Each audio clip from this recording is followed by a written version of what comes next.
There's no such thing as an ideal Muslim family. As a matter of fact, there's no such thing as an ideal family. You can even take out the word Muslim. And also, there's no such thing as a normal family. So if some of you are wondering, why can't we have a normal family? Right? Let's accept the fact that there's no such thing. Every one of us has some kind of adventure in our family. Some kind of problem. Some kind of crazy situation. And we all think that it's, oh, my family, oh man, we're so weird. We have these weird situations in our family. You're not weird. You're actually pretty normal, because there's a whole bunch of other people that have the same exact situation as you, or even worse, and are dealing with it. Our deen does not want us to be an ideal family. It wants us to deal with our family in an ideal way. It teaches us how to manage a situation. This dunya is a world of trials, and those trials are going to be personal. Those trials are going to be financial. Those trials are also going to have to do a lot with our families. We're going to have family trials. And that's a part of life. You have to accept that. You have to accept that there's going to be trouble in family. And this deen is beautiful because it accepts that reality and it teaches us how to deal with it. Somebody comes to me, I get a lot of emails in subjects that I'm not qualified for. So I get, people listen to my talks online and watch a YouTube video or something, and then they share their personal life story by email with me. A lot. I know most of it has to do with some kind of family situation. Most of it. Somebody's having a real problem with their wife. Somebody's having a real problem with their husband. Somebody seriously hates their brother or their sister. They can't stand them. How do I deal with this hate? Somebody says, my parents just don't listen to me. They don't care about me. I can't talk to them about anything. They're always angry. Somebody says, my uncle is so arrogant. I don't know what to do about that. He's just got such an ego problem. I don't know how to deal with it. How am I supposed to keep family relations with someone who's so arrogant, so, so condescending all the time? He talks down to me all the time. There are people that, talk about how they've lost a family member, or there's a family member that's sick. And so, when a family member is sick, the entire family has to compensate for that and deal with that situation. It's not easy sometimes, especially people that are in terminally ill kinds of situations. And you have to, you're taking care of the father, everybody's taking turns taking care of the father or the mother. Or things. Some of you parents have a child who's got a very, difficult disorder or disease. And you have to turn your whole life upside down to deal with that child's situation. Sometimes, a husband or a wife become very, very sick, and it can really put a lot of pressure on the rest of the family. Then, of course, I haven't even talked about the big one, in-laws. Right? So, all of us have situations. All of us do. There's none of us that don't. None of us can safely say that I have a life in which no member of my family, close or distant, causes me zero stress. I get no stress from family. That just isn't true. And now, how do I know that our deen teaches us to deal with this kind of scenario? I told you somebody emails me and says, I'm having trouble with my wife. I don't know if I can trust her. We don't communicate very clearly. I thought she was someone, but she's someone else. I don't really know. Sometimes I don't feel like I don't know who she is. I'm like, hey, that sounds familiar. Lut alayhi salam. And somebody else comes and tells me, my kids, they give me such grief.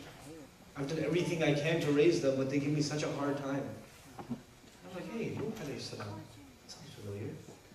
Somebody else comes and tells me, my husband, he's abusive, he's scary, I'm afraid to talk to him, I don't know what to do, I'm stuck in this situation. I'm like, oh, Asiya radiallahu anha. Okay. And my uncle's a crazy guy. He's really arrogant. He gives me such a hard time. Oh, Abu Lahab. Oh, okay. You give me a situation, you give me a family situation, and chances are, somebody says, I hate my siblings. Like, I can't stand them. They're older than me, they always beat me up. I was like, well, Binyamin. His brother, oppress him. They even blame him when he gets arrested, in Egypt. SubhanAllah. Every one of these situations, there's something in the Quran. There's something in the Sunnah of the Prophet ﷺ. Why are these situations there? Because even the best of people had family situations. The best of them. And it's not their fault. I would argue probably as far as parents are concerned, for example, that Yaqub alayhi salam is, in my estimation, probably the best parent or the example of parenting mentioned in the Quran. When Allah talks about parenting, He brings up Yaqub alayhi salam a lot. Okay? And Yaqub alayhi salam, as you know, his other name is Israel. And he has how many sons? Anyone know? He has 12 sons. 10 of whom give him a hard time for most of his life. A very hard time. And you cannot argue that Yaqub alayhi salam, being a prophet that he is alayhi salam, that he was not a good parent. He was an awesome parent. He did his job as a parent, but kids didn't turn out the way he expected. That's just reality. You can do your part, but you can only do so much. Then people, a lot of times people have a certain kind of email, or a certain kind of question. And that's really what I want to talk to you guys about, is how do we think about these problems? My discussion with you today is really just that. It's a discussion. It's not a halaqah of ilm. I'm not going to teach you something about Islamic knowledge that you didn't already know. But I want to have a conversation with you, and actually I want to dedicate most of our time together with you asking the questions and you bringing up concerns, things like that, inshallah ta'ala. But people ask, how do you talk to someone in your family who's got this, and this? How do you talk to your parents who don't listen to you? Or how do you change them? Right? So most people that have a problem, they think the solution is if somehow we can change the person who's giving us a hard time, we can change the person who's the cause of the problem, how do we change them? That is the problem, isn't it? Like Rasulullah sallallahu alayhi wasallam cannot change his uncle. He can't change him. He cannot change, Nuh alayhi salam can't change his wife. He can't. She is who she is. And the only one who can change the hearts is Allah, Ya Muqallib al-Qulub. Right? The one who can change the hearts. We can't change people's hearts. We cannot alter them.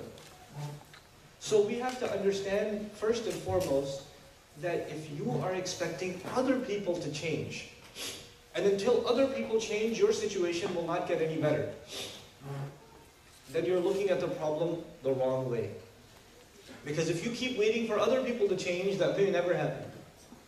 That might never happen. The only thing you can do, and I can do, is deal with the situation in a healthy way. And I'm not saying sabr is the only answer. There may be other things you can do. There may be other remedies to the problem. There may be other ways of tackling and dealing with the situation. But one thing's for sure. The primary responsibility we have, like if you're unhappy with your wife, for example, and inshallah ta'ala you're not, but if you're unhappy with your wife, every other conversation runs into a fight. They just end up arguing with her. Right? And she's unhappy with you, you're unhappy with her. And you feel like every time you bring up a concern, she just doesn't care. And you tell her something's important and she says, yeah, whatever, and she doesn't care. And that's what you feel like. And she feels like you never listen to her, and there's this kind of problem. And then you come to the shaykh and say, Shaykh, my wife, I don't know, she's got these issues, what should I do? And the shaykh's, maybe you didn't even ask the shaykh, maybe you asked Google.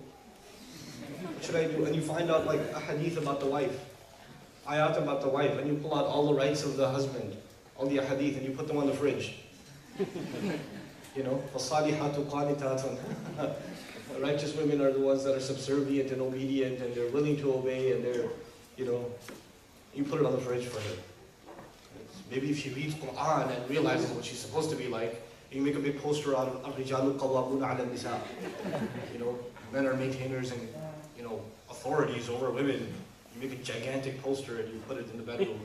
As he walks in, she sees الرِّجَالُ قَوَّامُونَ عَلَى النِّسَاءِ, and then, chances are that's not going to work very well. Chances are, even if you quote the dalil on her face, you're like, you ain't no Sahabi yourself, Other thing we have to note is the best generation, the Sahaba radiallahu anhu ajma'in, they were no exception either. They had trouble too. They had trouble in their families. And it wasn't just trouble between Muslim Sahaba and non-Muslim family members. That's obvious. There's going to be some friction there. But even among Muslims. The Quran even talks about a divorce happening between, Zayd. Zayd radiallahu ta'ala, it happened, didn't it? They're both Sahaba. They're both good people. They're not bad people. Sometimes family can't get along. It happens. These are real life situations. If you're not willing to accept that there's something wrong with you, even if it's 1%, maybe 99% their fault, 1% your fault. But if you can't even admit to that 1%, you can't admit to that, and you're not willing to change yourself in any way, then you are setting yourself up for a lifetime of misery. The solution to our family problems is not to leave our families, is not to cut the relations, is not to just find out, maybe if I had a different family, things would have been better. Maybe if there weren't, maybe if I got married to somebody else, things wouldn't be like this.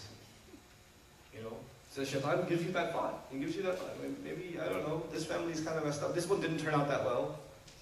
Let me try a different one. It's not food at a restaurant. It's not, I don't like this one, let me try another one. Actually, chances are, if you're bad at running one family, I'm talking to the men now, if you're bad at running one family, chances are you're going to be worse at running the next one. You're going to be worse. In reality, where people, the family's trying to hold on to Islam, and they're trying to, make sure the children learn the prayer, and they learn to observe the restrictions of the haram, and they commit themselves to the halal. But one of the boys is becoming rebellious. One of the girls is becoming rebellious. And they stop praying. And you find weird stuff on their iPhone. And they're just headphones in the ear all the time. The father's going to Qiyam al-Layl every night. He's at every salat at the masjid. And the kid at home is a completely different character. The girl goes out and you don't even know where she goes, and then she comes back at 10, 11 o'clock at night. And there's this friction in the house, because it's like these kids have practically left Islam. They've practically left. It is so traumatic, it's so difficult to deal with that reality that my children they don't care about Islam anymore. You just decide you don't want to deal with it. The elders decide they don't want to deal with it. I'll just spend most of my time in the masjid. I'll just spend my time making dua, making dhikr, making salawat. That's all I can do. I'm not going to deal with my family. These kids, let them just do what they do.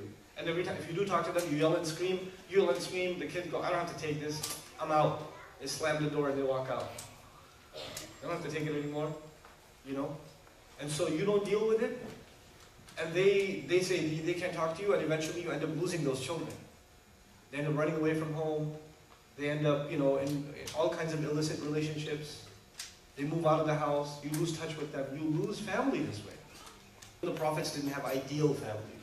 Even they had problems in their families.